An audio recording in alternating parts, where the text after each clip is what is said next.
C'est bon.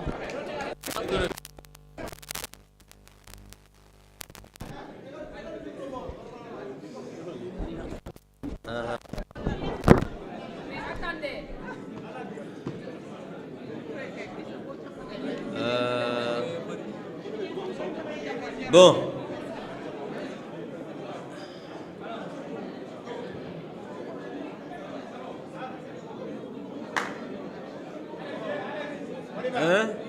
On peut y aller?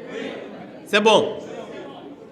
Voilà, donc je voudrais vous remercier, d'abord les journalistes, vous remercier de votre présence massive à ce point de presse. Et je voudrais préciser que c'est un point de presse.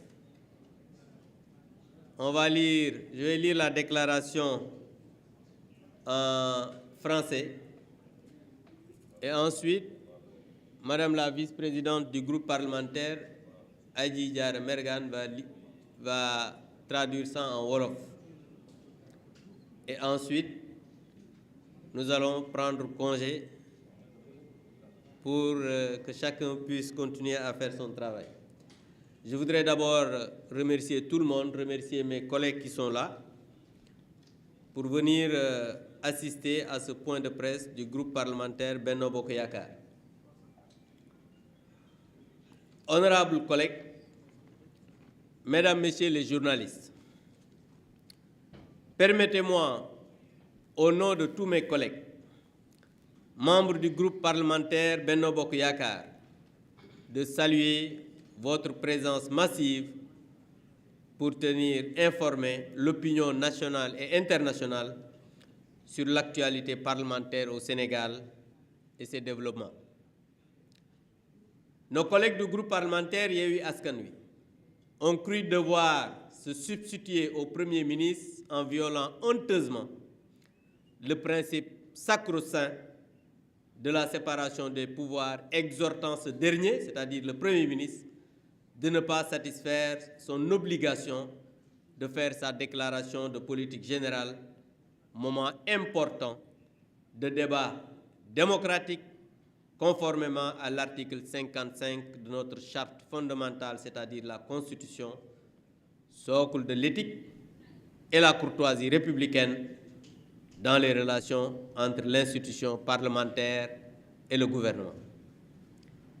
Comme de tradition, la déclaration de politique générale est un acte fondamental, majeur dans les relations entre les institutions exécutives et législatives. Elle permet au chef du gouvernement nouvellement nommé de venir présenter à l'Assemblée nationale, incarnation de la souveraineté du peuple, son programme de gouvernement ainsi que ses priorités. Ce grand moment de la vie politique nationale est la consécration d'un dialogue démocratique dans le seul intérêt de nos populations et constitue un marqueur important dans le contrôle parlementaire. Elle est aussi l'expression d'une belle marque de respect à l'égard du peuple sénégalais, représenté par ses députés qui saisissent cette opportunité pour comprendre et enrichir au besoin les orientations et les actions que le gouvernement, sous l'impulsion de son nouveau Premier ministre, entend mener au service de nos populations. Hélas, c'est dramatique de constater que des députés supposés représenter le peuple essayent par des subterfuges grotesques d'exonérer le chef du gouvernement d'un tel exercice qui renforce l'exigence de transparence, consolide la vitalité démocratique et matérialise l'attachement du gouvernement et de son chef à l'état de droit et aux valeurs républicaines. Les tristes porteurs de cette invite à la forfaiture invoquent le règlement intérieur de l'Assemblée nationale qu'ils qualifient de faux, ils ont fermé totalement les yeux sur l'article 55 de la Constitution qui stipule très clairement Après sa nomination, le Premier ministre fait sa déclaration de politique générale. On n'a pas dit peut ou bien doit, mais on dit fait. C'est une injonction de la Constitution, la charte fondamentale. Devant l'Assemblée nationale, cette déclaration est suivie d'un débat qui peut, à la demande du Premier ministre, donner lieu à un vote de confiance. Le prétexte d'un faux règlement intérieur ou d'un vide juridique sur les délais de la déclaration de politique générale est simplement fallacieux et indéfendable pour des raisons ci-après que je vais énumérer.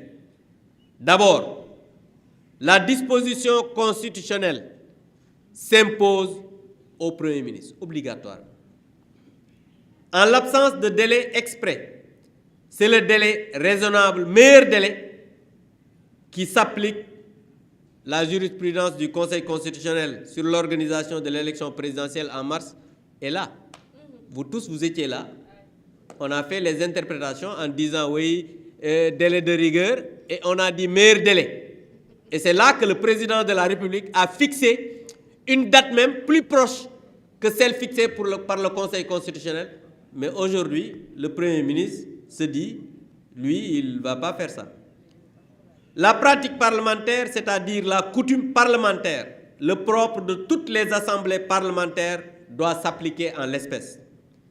Les députés de Yewwi Askan Wi ont assisté à la DPG de l'ex-premier ministre Amadou Ba sans aucune réserve.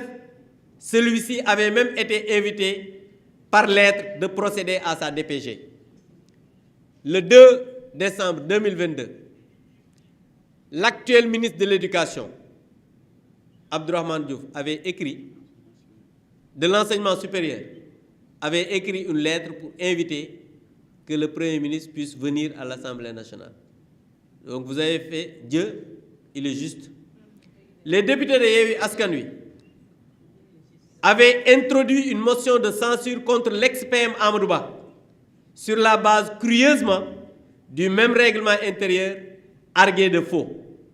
On peut considérer qu'ils ont fait donc usage de faux. Au regard de ce qui précède, les textes constitutionnels et leurs dérivés doivent toujours s'interpréter dans le sens du renforcement de la démocratie et de la courtoisie républicaine en abhorrant tout esprit de malice et de mauvaise foi. Mais il faut le dire et le constater avec regret que nos collègues de Yewwi Askan Wi sont de très mauvaise foi. C'est la preuve, au regard de ce qui précède et en considération des arguties des députés de Yewwi Askan Wi, il reste évident que ceux-ci sont simplement en mission commandée pour éviter au Premier ministre Ousmane Sonko probablement le dépôt d'une motion de censure par la majorité parlementaire. C'est la preuve d'une absence de courage politique adossée à une stratégie de fuite en avant.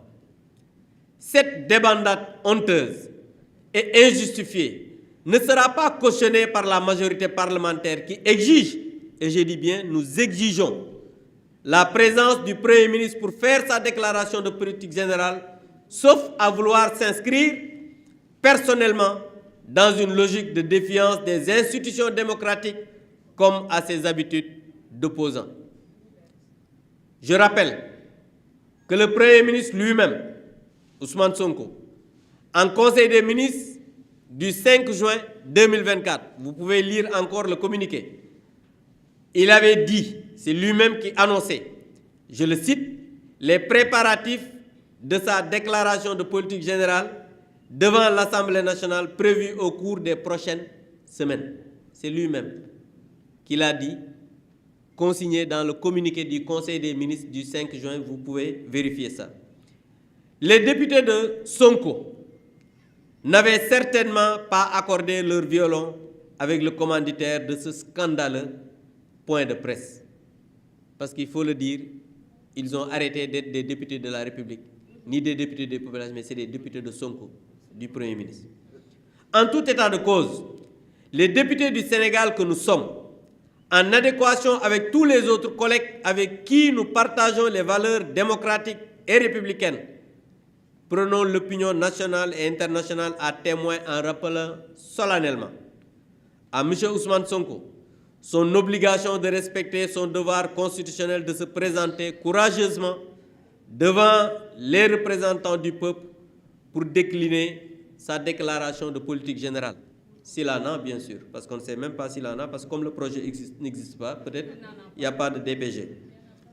Que nous, députés du Sénégal, considérerons toute dérobade comme une forfaiture et en tirerons toutes les conséquences de droit. Je dis bien, nous allons en tirer toutes les conséquences de droit.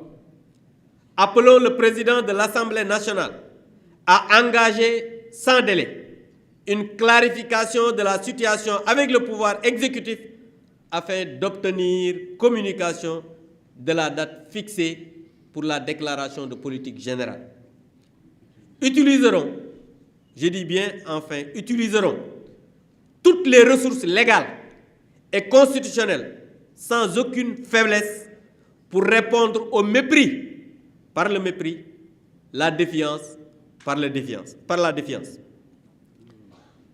Je voudrais terminer par dire que tout à l'heure, nous avons vu que M. le Premier ministre Ousmane Sonko a fait un texte pour répondre à son député par rapport à une lettre qu'il lui avait adressée.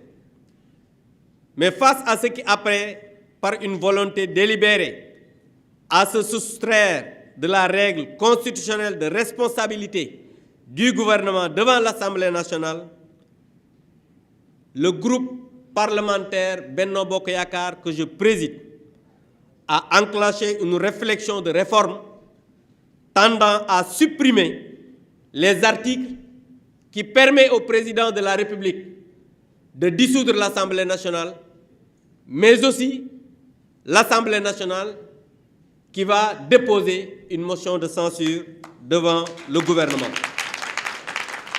Et ceci va régler définitivement la séparation étanche des pouvoirs. Je vous remercie.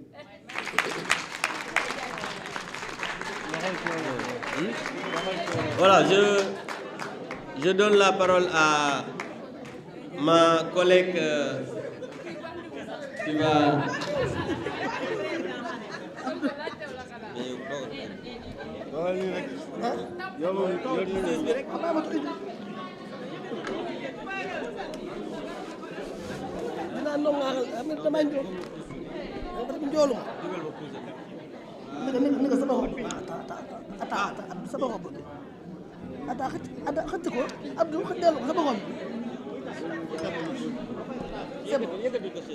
Voilà,